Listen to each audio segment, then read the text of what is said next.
Sa ngalan ng Ama at ng Anak at ng Espiritu Santo. Amen. Ang pagpapala ng ating Panginoong Hesukristo, ang pag-ibig ng Diyos Ama, at ang pakikipagkaisa ng Espiritu Santo, naway sumainyong lahat. At sumayo rin. Minamahal na mga kapatid, sa ating pakikiisa kay Jesus, sa kanyang pag-aalay ng sarili sa Ama, ating ipanalangin ang mga kapatid nating Kristiyanong pinag-uusig, ang kanilang mga tagapag-usig at ang mga nagpapalaganap ng pag-uusig at ang mga nananahimik at ipinagpapawalang bahala ito. Hilingin natin ang kapatawarang nagpapabago at nagliligtas sa atin at ipaubaya natin sa Panginoon ang ating mga buhay. Inaamin ko sa makapangyarihang Diyos at sa inyo mga kapatid, na lubha akong nagkasala sa isip, sa salita at sa gawa, at sa aking pagkukulang. Kaya't isinasamo ko sa mahal na Birheng Maria, sa lahat ng mga anghel at mga banal, at sa inyo mga kapatid, na ako'y ipanalangin sa Panginoong ating Diyos. Kaawaan tayo ng makapangyarihang Diyos, patawarin tayo sa ating mga kasalanan, at patnubayan tayo sa buhay na walang hanggan. Amen.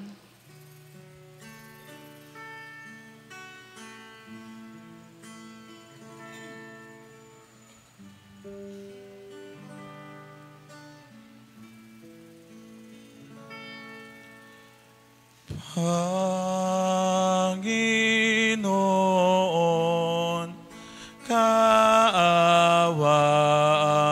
mo kami.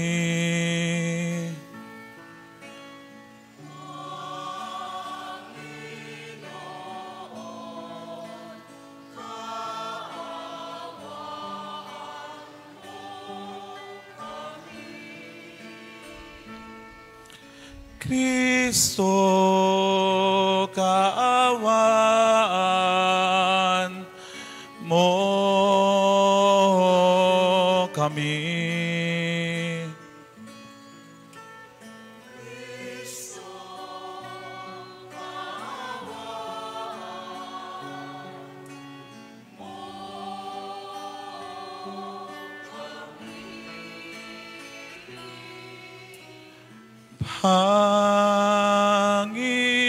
Panginoon, kaawaan mo kami.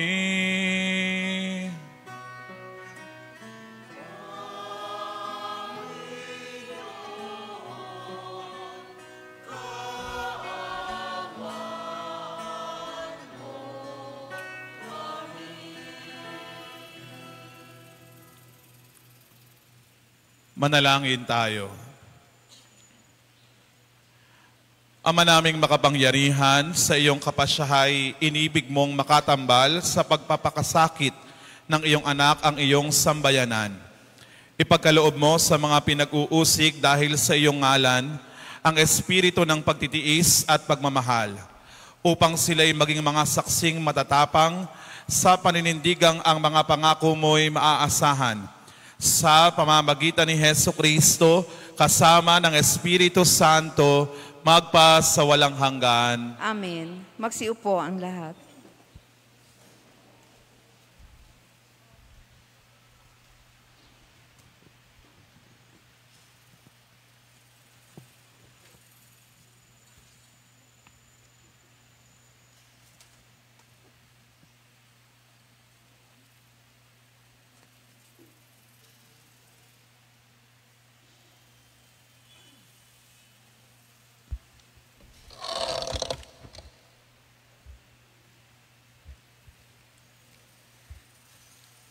Ang salita ng Diyos mula sa aklat ng pahayag.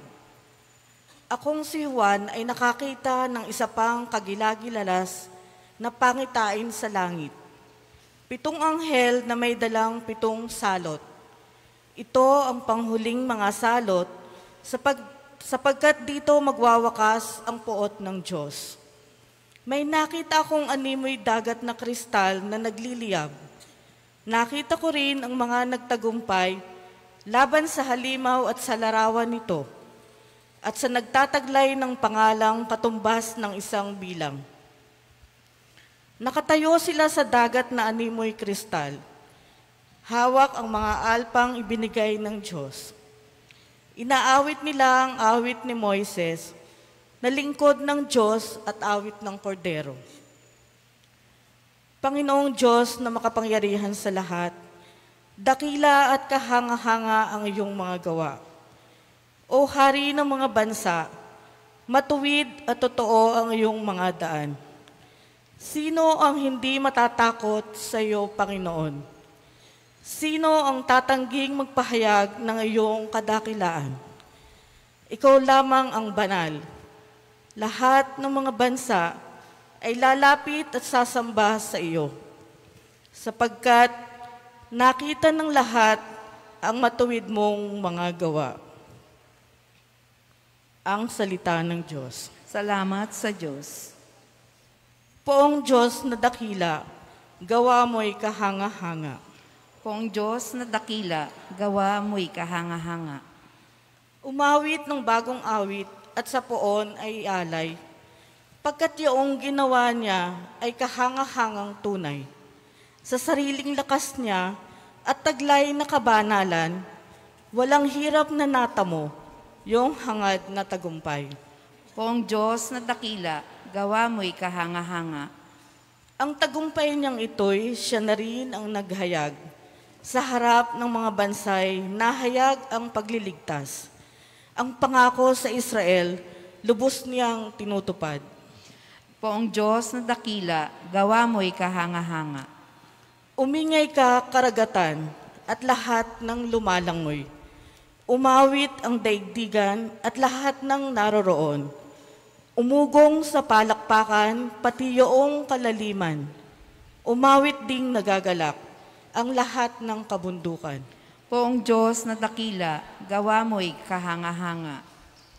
Pagkat siya'y dumarating, maghahari sa daigdig, taglay niya'y katarungan at paghatol na matuwid. Poong Diyos na dakila, gawa mo'y kahanga-hanga. Magsitayo ang lahat.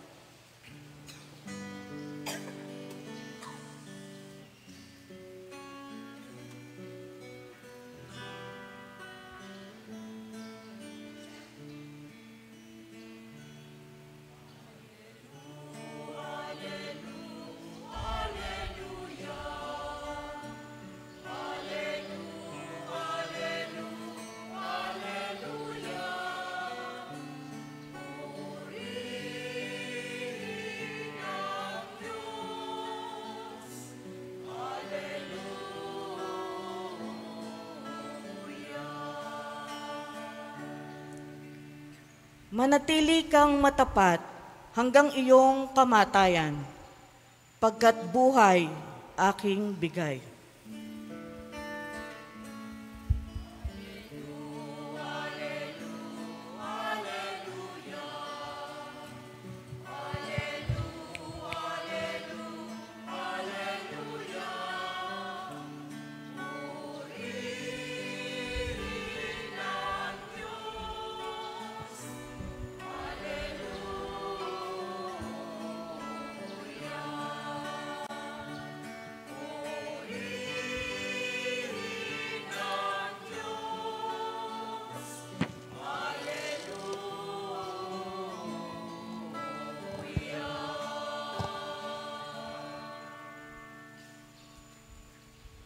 Sumainyo ang Panginoon.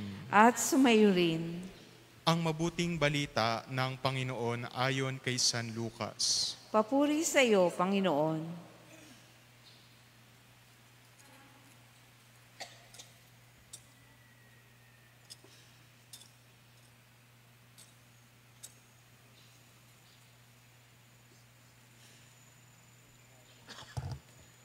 Noong panahong iyon, sinabi ni Jesus sa kanyang mga alagad, "Darakpin kayo at uusigin. Kayo'y dadalhin sa mga sinagoga upang litisin at ipabilanggo. At dahil sa akin ay ihaharap kayo sa mga hari at mga gobernador. Ito ang pagkakataon ninyo upang magpatotoo tungkol sa akin. Panatag ninyo ang inyong kalooban. Huwag kayong mababalisa tungkol sa pagtatanggol sa inyong sarili, sapagkat bibigyan ko kayo ng katalinuhan at ng pananalitang hindi kayang tutulan o pabulaanan ng sino man sa inyong mga kaaway. Ipagkakanulo kayo ng inyong mga magulang, mga kapatid, mga kamag-anak at mga kaibigan, at ipapapatay ang ilan sa inyo. Kaupopootan kayo ng lahat dahil sa akin, ngunit hindi mawawala ni isang hibla ng inyong buhok. Ang inyong pagtitiis ay tatamuhin ninyo ang buhay na walang hanggan. Ang mabuting balita ng Panginoon. Pinupuri ka namin, Panginoong Hesukristo. Magsiupo ang lahat.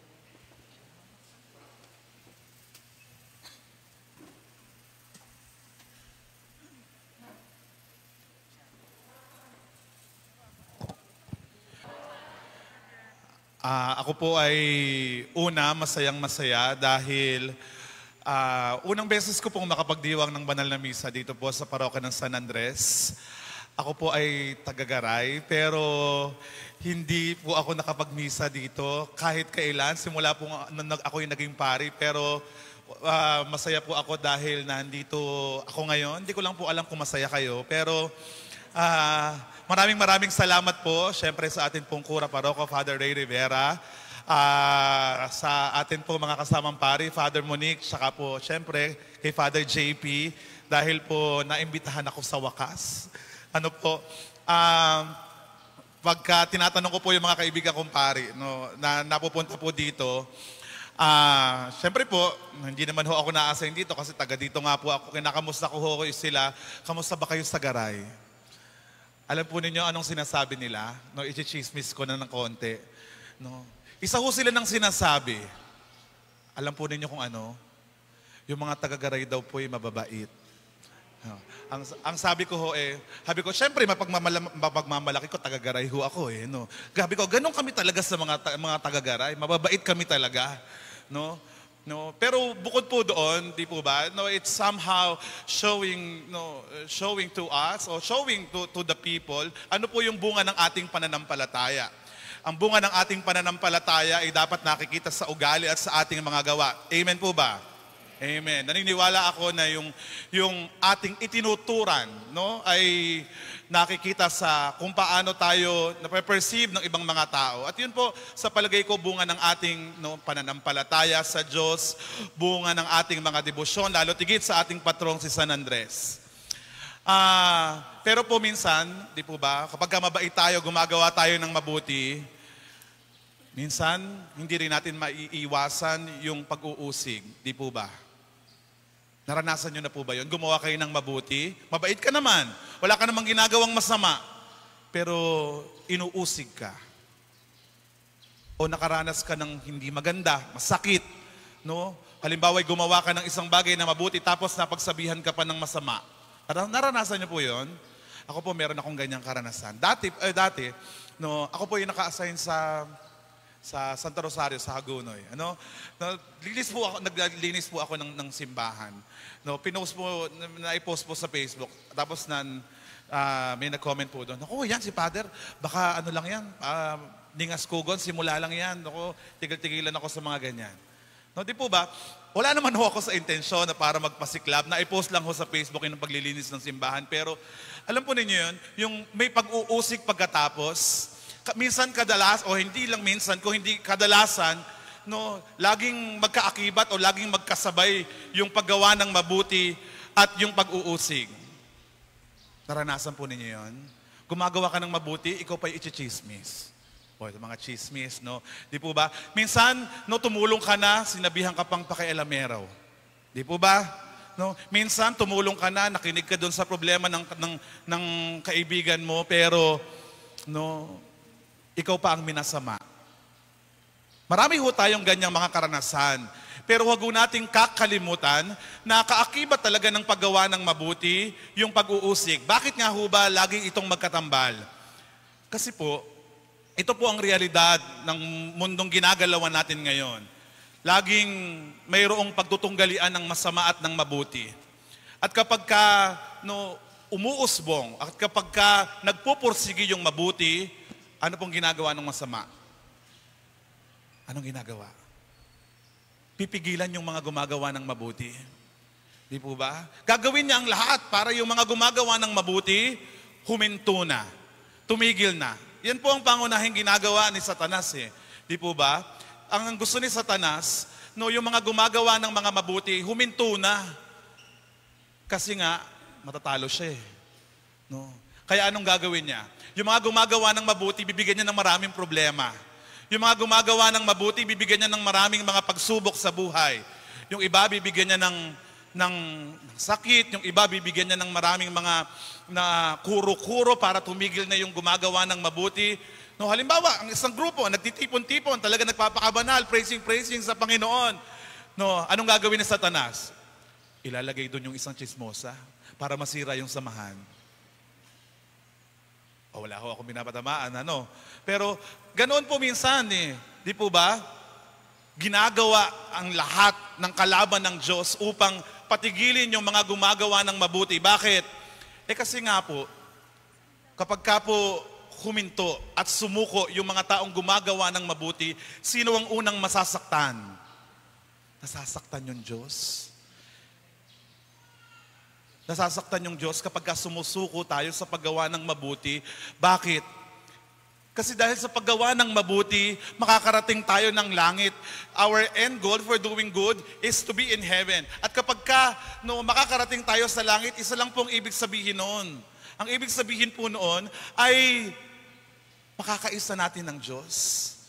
Ibig sabihin kapag ka huminto ka sa paggawa ng mabuti, yung pag-asa nating makaisa ang Diyos balang araw, unti-unting lumalabo. Parang hindi natin makakamit. Kaya po, wag ho kayong susuko sa paggawa ng mabuti. Marami mang pag-uusig. Ngayon pong araw na ito, ipinagdiriwang po natin at inaalala ang lahat ng mga Kristiyanong pinag-uusig. Those who are persecuted. Those Christians who are persecuted. Hindi lang dito sa Pilipinas, kung hindi sa ang mangpanig ng mundo. Sila na naghihirap dahil sa paggawa ng mabuti. Sila na pinahihirapan dahil sa pagsunod kay Kristo. Dahil sa pagpapahayag ng salita ng Diyos o sa pagsasagawa ng mga prinsipyo at paninindigan ni Jesus, sila ay ikinukulong, pinagmamalupitan, o kaya ginagawa ng masama. Silang mga minamali ng lipunan, silang mga isinasantabi dahil sa paninindigan nila kay Kristo, silang inaalala natin ngayon. Kasi po mahirap ang kanilang pinagdaraanan. Kailangan nila ng tulong. Kailangan nila ng dasal. Tayo po mapalad sapagkat malaya tayong nakakapagpahayag ng pananampalataya natin. Malaya po kayo nakapagsisimba. Malaya tayong nakapagdarasal sa harapan ng Santisimo Sakramento. Malaya tayong nakapagdaraos ng liturhiya. Pero marami po tayong mga kapatid na Kristiyano. Ang gusto lamang nila yung magsimba pero hindi nila magawa. Dahil baka sila ikulong. Baka sila patayin. Baka ilayo sila sa mga mahal nila sa buhay. Kaya ngayon po, ipinagdarasal natin sila.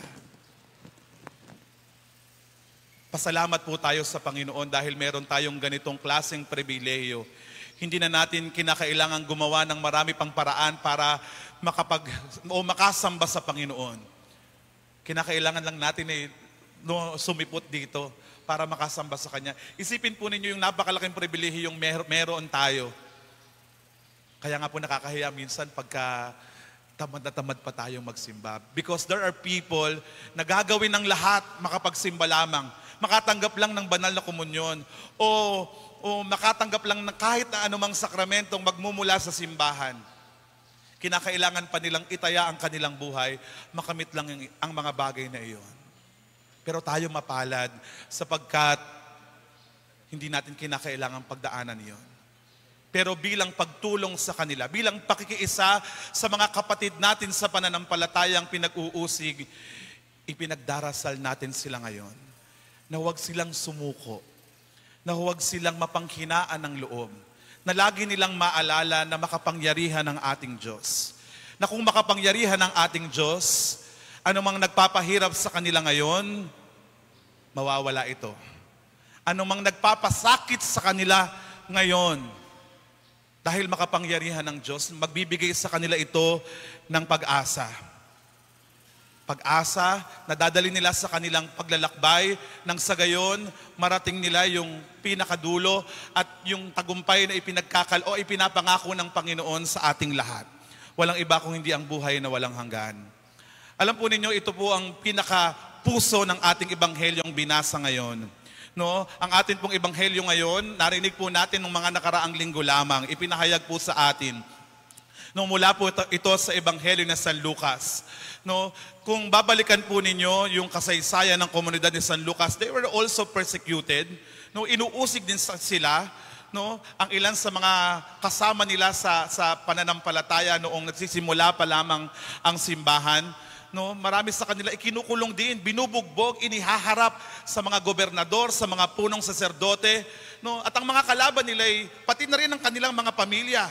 Kaya po mapapansin po ninyo dito, ipagkakanulo kayo ng inyong mga magulang, mga kapatid, mga kamag-anak at mga kaibigan. No, bali ipinaaalala ni San Lucas ang mga pananalita ni Jesus dati at para bang sinasabi sa kanila, nakita na yan ng Panginoon. Yung pinagdaraanan ninyo, alam na yan ng Diyos. At kung alam niya ng Diyos, anong mensahe niya sa inyo? Ang mensahe ng Panginoon nasa bandang huli ng Ebanghelyo. Ang sabi ni Jesus, sa inyong pagtitiis, tatamuhin ninyo ang buhay na walang hanggan. Para bang sinasabi ng Panginoon, huwag kayong bibitiw. Huwag kayong susuko sa paggawa ng mabuti. Huwag kayong hihinto. Dahil makapangyarihan siya. Ang pangako nga ho niya, kahit isang hibla ng buhok natin, hindi mapapaano. Dahil hindi magpapabaya ang Diyos. Tandaan po natin mga minamahal na kapatid, na sa buhay po natin bilang mga Kristiyano, ang sinusundan natin ay si Jesucristo. At kung si Jesucristo ang atin pong sinusundan, hindi naman po pwedeng kaiba ang buhay natin sa Kanya. Dapat ang atin pong buhay ay kamukha ng buhay ni Jesucristo. At kung si Jesucristo po ay dumanas ng hirap at pag-uusig, asahan mo, mayroon ding ganito sa iyong buhay. Asahan mo, makakaranas ka rin ng mga bagay na ito. At kung ang Panginoon ay nagtagumpay, inaasahan ka rin niyang magtatagumpay. Kaya nga, minamahal kong mga kapatid, ipanalangin po natin ngayon, no, ang mga kapatid nating inuusig. Yung mga nag-aalay ng buhay para sa pananampalataya. Si San Andres pong ating Pintakasi ay isa pong halimbawa nito. Siya po'y namatay ng pag-aalay, sa pamamagitan ng pag-aalay ng buhay dahil sa pananampalataya, dahil sa pagmamahal niya kay Kristo. Nawa humantong din po tayo sa patagpong iyon na ang ating puso'y handang ialay din ang ating buhay para sa pagmamahal natin sa Diyos. Hilingin po natin sa minamahal nating Diyos na iligtas, hindi lamang po ang mga pinag-uusig, kundi pati na rin tayo. Iligtas niya ang kanyang buong sambayanan at dali niya sa buhay na walang hanggan. Amen.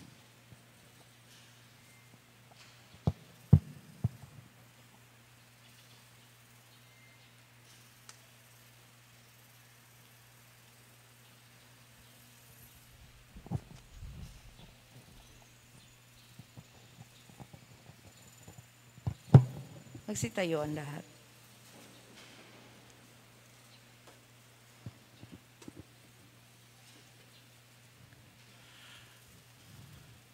Mapagmahal na Diyos, lumalapit kami sa iyo bilang isang simbahang nagmula sa krus ni Kristo. Isang simbahang lumalaganap sa loob ng 2,000 taon mula sa maluwalhating dugo ng mga martir. Ating itutugon, iligtas mo ang iyong sambayanan, Panginoon. Iligtas mo ang iyong sambayanan, Panginoon. Mula sa diskriminasyon laban sa mga mananampalataya at laban sa buong simbahan. Iligtas mo ang iyong sambayanan, Panginoon. Mula sa kadiliman ng mga bilangguan at sa kalungkutan ng pagkakatapon dahil sa aming pananampalataya kay Kristo.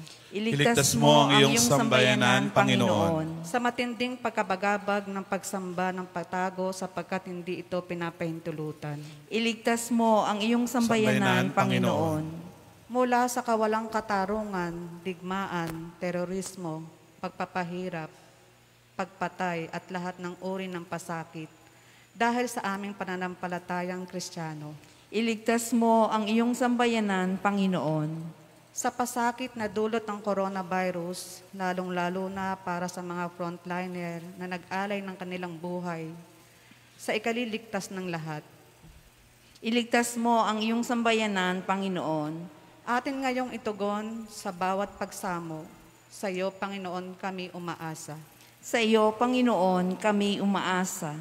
Para sa mga obispo at paring pinagbabawalang isagawa ang kanilang ministeryo sa simbahan o sa anumang lugar. Sa iyo, Panginoon, kami umaasa. Para sa mga relihiyoso at mga ministeryong inihayo subalit hindi maisagawa ang kanilang misyon. Sa iyo, Panginoon, kami umaasa. Para sa mga bukas palad na lalaki at babaeng pinipigilang maisakatuparan ang kanilang paghuhubog sa buhay relihiyoso.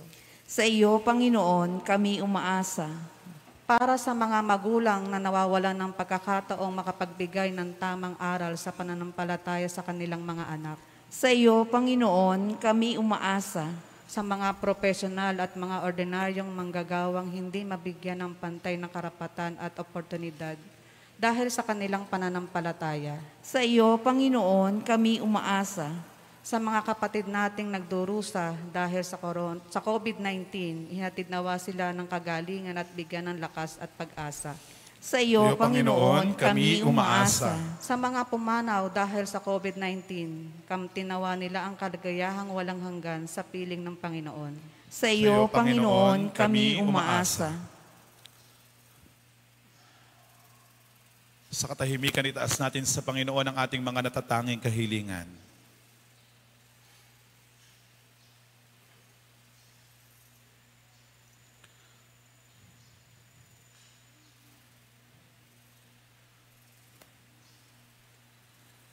Amang mapagmahal, batid namin ang pagtutunggalian ng buhay at kamatayan dahil sa aming pakikiisa sa iyong anak at sa aming pagsambit ng pananampalataya sa Kanya.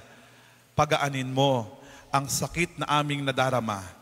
Nawa ang mga paghihirap na nararanasan ng iyong simbahan ay maging daan para sa buhay at paghihilom ng mundo. Sa pamamagitan ni Kristong aming Panginoon. Amen. Amen. Magsiupo ang lahat.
Magsitayo ang lahat.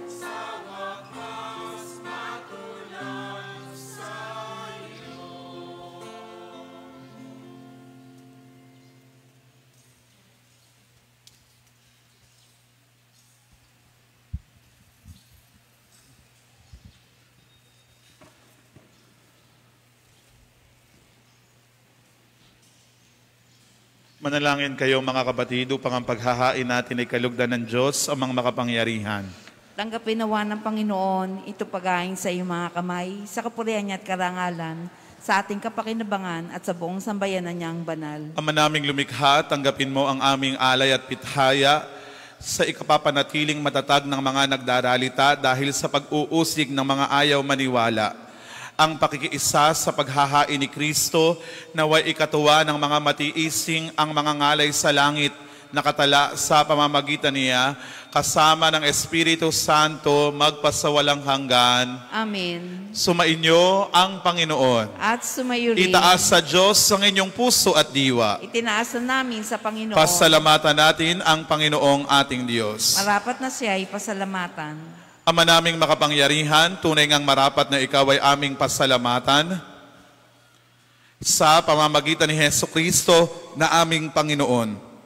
Ikinalugod mong sa Kanya'y baguhing mabuti ang lahat at sa pamamagitan niya ay aming tinatanggap ang iyong abot-abot na kaloob at paglingap. Kahit na siya'y hindi naiiba sa iyo, minabuti niyang maging diri na iiba sa mga tao.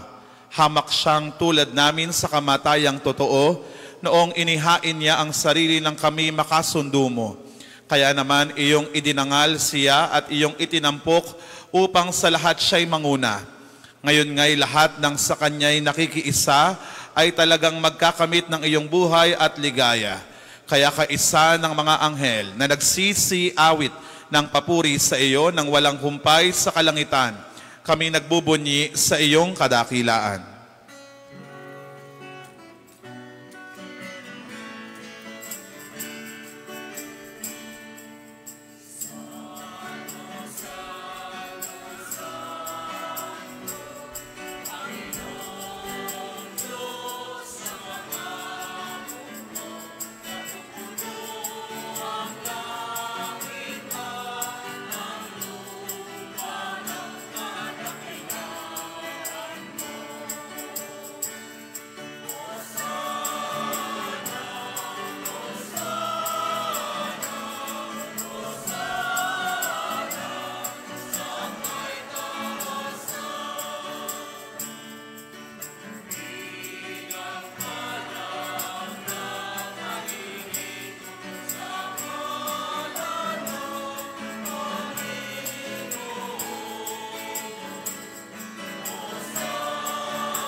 Magsiluhod ang lahat.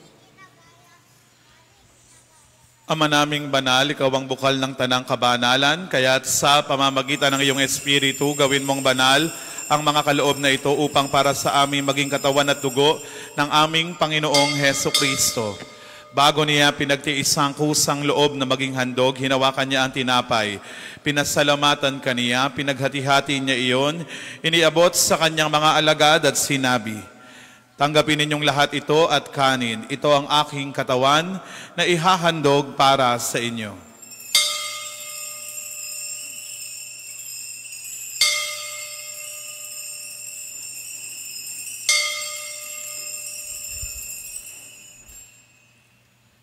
Gayon din naman noong matapos ang hapunan, hinawakan niya ang kalis, muli kanyang pinasalamatan.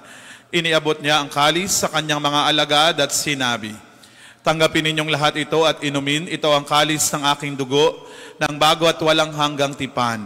Ang aking dugo na ibubuhos para sa inyo at para sa lahat, sa ikapagpapatawad ng mga kasalanan. Gawin ninyo ito sa pag-alala sa akin.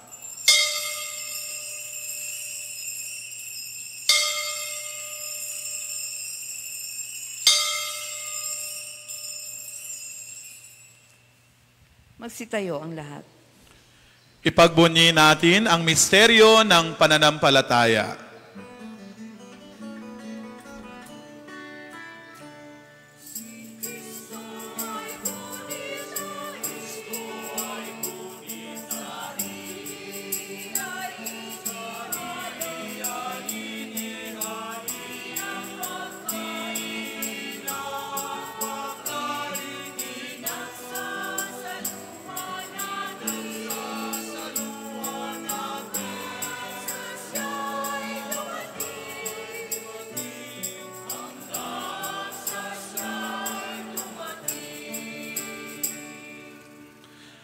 Ama, ginagawa namin ngayon ang pag-alala sa pagkamatay at muling pagkabuhay ng iyong anak, kaya't iniaalay namin sa iyo ang tinapay na nagbibigay buhay at ang kalis na nagkakaloob ng kaligtasan.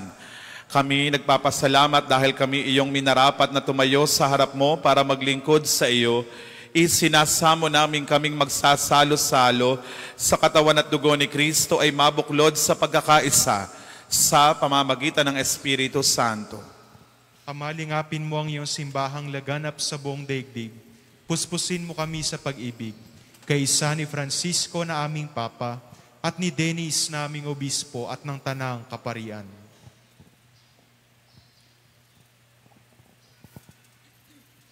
Alalahanin mo rin ang mga kapatid naming nahimlay na may pag-asang sila'y muling mabubuhay. Kaya hindi ng lahat na mapamanaw, lahat ng nag-alay na kanilang dugo para sa pananampalataya. Kaawaan mo sila at patuloyin sa iyong kaliwanagan. Kaawaan mo at pagindapatin kaming lahat ng mga kalsado sa iyong buhay na walang wakas.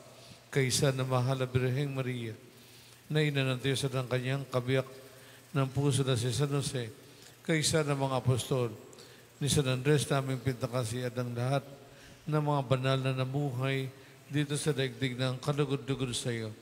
May pagdiwang nawa namin ang pagpupuri sa ikararangal mo sa pamamagitan ng iyong anak na aming Panginoong Jesucristo. Sa pamamagitan ni Kristo, kasama niya at sa Kanya, ang lahat ng parangal at papuri ay sa iyo, Diyos amang makapangyarihan, kasama ng Espiritu Santo, magpa sa walang hanggan. Amen. Sa tagubili ng mga nakagagaling na utos at turo ni Jesus na Panginoon natin at Diyos, ipahayag natin ang lakas loob. Ama namin, sumasalangit ka, sambahin ang ngalan mo, mapasa amin ang kaharian mo, sundin ang loob mo dito sa lupa para nang sa langit. Bigyan mo kami ngayon ng aming kakanin sa araw-araw at patawarin mo kami sa aming mga sala para nang pagpapatawad namin sa nagkakasala sa amin at huwag mo kaming ipahintulot sa tukso at iadya mo kami sa lahat ng masama. Hinihiling namin kami adya sa lahat ng masama, pagkalooban ng kapayapaan araw-araw, iligtas sa kasalanan at ilayo sa lahat ng kapahamakan. Samantalang aming pinananabikan ang dakilang araw ng pagpapahayag ng tagapagligtas naming si Heso Kristo.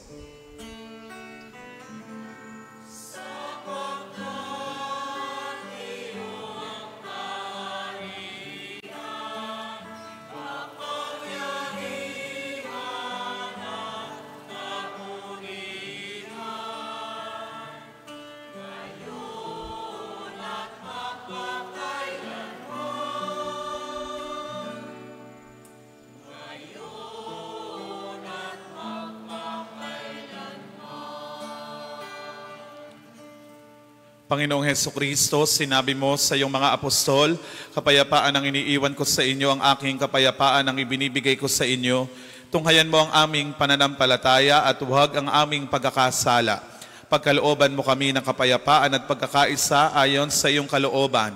Kasama ng Espiritu Santo, magpa sa walang hanggan. Amen. Ang kapayapaan ng Panginoon naway laging sumainyo. At sumayo rin. Magbigayan kayo ng kapayapaan sa isa't isa.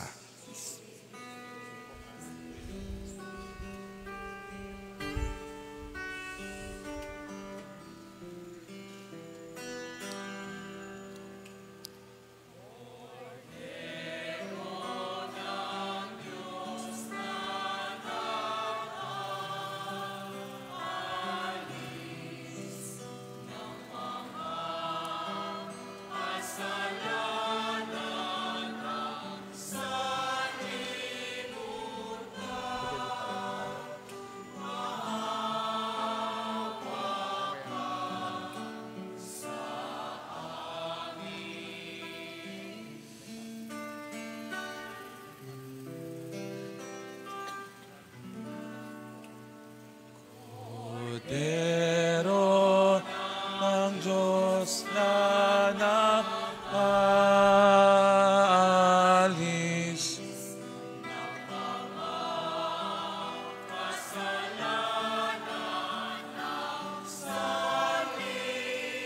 Utang awa ka.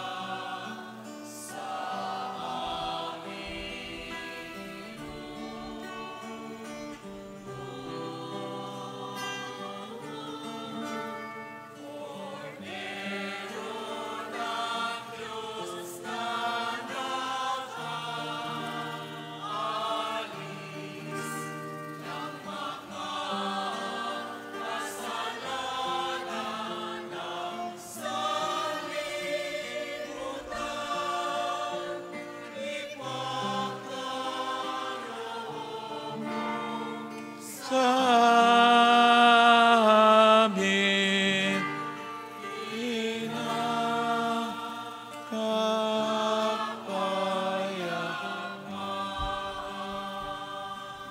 Magsiluhod ang lahat.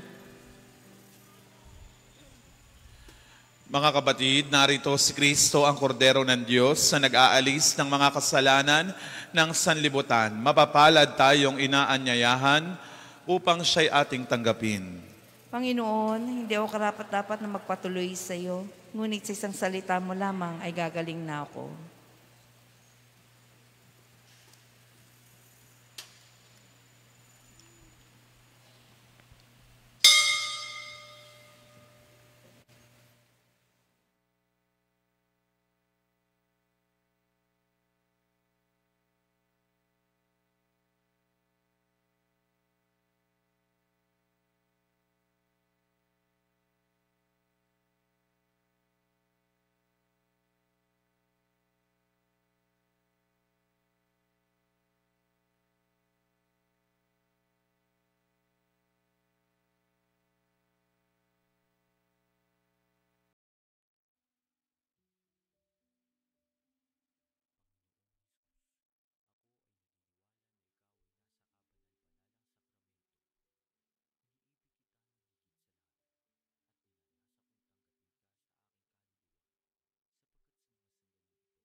Kaligtasay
Magsitayo ang lahat. Manalangin tayo. Ama naming mapagmahal, pakundangan sa tinanggap na banal na pakikinabang, ang mga lingkod mo ay iyong dulutan ng lakas na mapanghawakan ng katotohanan at ipagkaloob mong ang mga nagtitiis ng pag-uusig at kahirapan ay makapanindigan sa ugaling Kristiyanong taglay sa gitna ng dusa at pagpapasan ng krus ni Kristong kanilang sinundan bilang tagapamagitan kasama ng Espiritu Santo magpa sa walang hanggan. Amen. Amen. Magsiluhod po ang lahat. Aawit ang koro para po sa panalangin kay San Andres.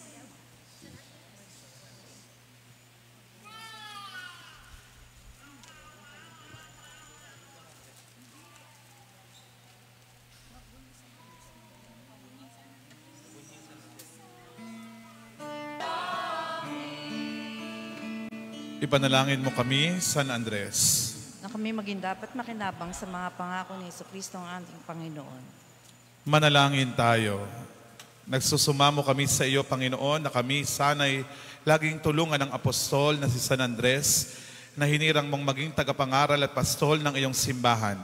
Alang-alang sa anak mo, si Jesucristong Panginoon namin, nabubuhay at naghaharing kasama mo at ng Espiritu Santo magpa sa walang hanggan. Amen. Amen. Magsiupo sa mandali.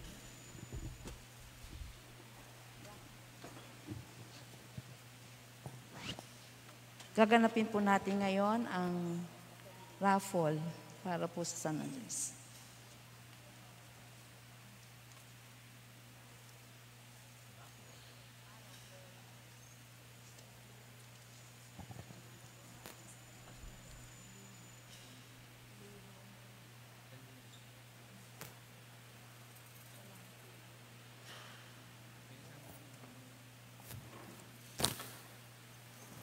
Ang nanalo po at mag-uuwi ng imahe ni San Andres,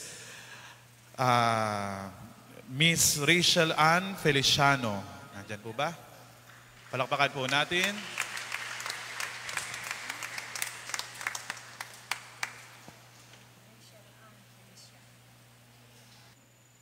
Nakinig tayo sa salita ng Diyos at ating natagpuan doon ang mga patotoo ng pag-asa mula sa mga dumanas ng paghihirap, alang-alang sa kaluwalhatian ng Diyos at ating narinig ang pangako ng mabuting balita para sa lahat ng pinag-uusig sa ngalan ng kabutihan at sa mga nagdurusa dahil sa pandemyang ating hinaharap. Makiisa tayo sa kanilang pagpapakasakit habang nagsisisi dahil sa ating kamangmangan, bagaman hindi tayo mananahimik at mananatiling handang makiisa sa kanilang paghihirap. Sa pasimula, ang kalawakan ay nababalot ng dilim at lamig, at ang espiritong pumapailanlang ay nagwika. Magkaroon ng buhay, magkaroon ng liwanag. Nasambit ang salita at nagkaroon ng liwanag at ng buhay. Ipinagkaloob ng Diyos sa tao ang liwanag, at isinali ng tao ang liwanag sa kanilang anak. at isinalin ito ng kanilang anak sa kanilang mga anak. Ang taong malaunang nasa kadiliman at nakatanaw ng malaking liwanag at sa lahat ng namumuhay sa dilim, nagniningning ang liwanag ng Diyos sa kanila. Sa isang madilim na sabsaban sa bayan ng Bethlehem, isang bagong liwanag ang inihandog sa mundo. Siya, nasa pasimula pa ay naroon na, ay dumating sa mundo, sa kanya ang buhay, at ang buhay ang siyang liwanag ng mga tao. Ang salita ay naging tao at nakipamuhay sa atin. Sa pinakamadilim na bahagi ng gabi, bago magbukang liwayway, binigyan daan ng dilim ang isang bagong umaga, isang umagang walang hanggan, ang walang hanggang liwanag na bumalot sa mundo. Nahati ang liwanag, pinangahasan ng taong ang kininito at ariing sa kanila, subalit hindi magagapi ang liwanag. Isinali na liwanag sa mga taong umibig sa salita ng Diyos, na nagsalin ito sa kamay ng mga sumasampalataya. Isinali na liwanag sa mga taong naghangad unawain ang mga nilikha ng Diyos at mamangha dito. Isinalin ang liwanag sa mga nagpahalaga sa dignidad ng bawat tao, sa mga nakikipaglaban alang-alang sa katarungan para sa mahihirap at kalayaan sa mga alipin. Naghihintay ang liwanag. Sino ang magpapanatili sa ningas nito sa ating panahon? Sino ang magdadala na liwanag na ito sa mundo? Sino ang magdadala na liwanag kung hindi tayo? Sino ang magdadala na liwanag kung hindi ikaw? Inaanyayahan ko po ngayong lahat na lumabas doon po sa harapan ng ating simbahan.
Ang lahat po ay pupwesto po sa bandang ibaba, sa ibaba po ng fountain.